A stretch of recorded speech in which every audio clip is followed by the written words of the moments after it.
เนื่องจากว่าเฮาใส่หลายสกุลเพราะฉะนั้นบ่มีเงินกีบค่อยก็ใส่เงินตาได้เฮาบ่ได้ผิดกฎหมายแม่นต่อเนาะใส่เงินตาเงินบาทเงินดอลลาร์อยู่ในตลาดบ่ได้ผิดกฎหมายนี่แหละคือเป็นอย่างเงินกีบเฮาบ่มีค่าเพราะเฮาบ่ได้ใส่เงินกีบสกุลเดียวและเฮาบ่สามารถควบคุมได้ส่วนที่ต้องใส่เงินกีบแม้กระทั่งมีใบแจ้งการตัวออกมาให้เก็บค่าไฟฟ้าเป็นเงินตาอีกนั่นแม่นกำลังส่วนโตค่ะพระเจ้าคิดว่าเฮาทำลายสกุลเงินเฮาเองเฮาแห่งเอาเงินกีบบ่ทุกคนต้องการเงินกีบเนาะอันนี้แม่นอยากตั้งข้อสังเกตในการดูด M2 ที่เป็นสกุลเงินกีบแต่ยั่งยืนว่าสกุลดอลลาร์หรือสกุลเงินตาต่างประเทศอยู่นอกระบบนี่หลายอีหลี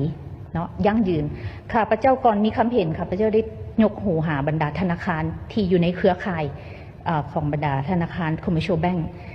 ข้าเจ้าก็บอกว่าเงินตาหลายอีหลีอยู่นอกระบบเฮาสิเฮ็ดวิธีใดดึงเข้ามาเนาะอันนี้ต้องมานั่งล้มกันเนาะข้าพเจ้าก็บ่ได้บอกว่าคำเห็นถูกหรือผิดต้องมานั่งดีเบตกันแล้วใดก็ขอเสนอว่าให้มีการดีเบตกันท่านประธานว่าเฮาสิออกทางนี้มันมีผลกระทบหยังสิออกทางนี้มันมีผลกระทบหยัง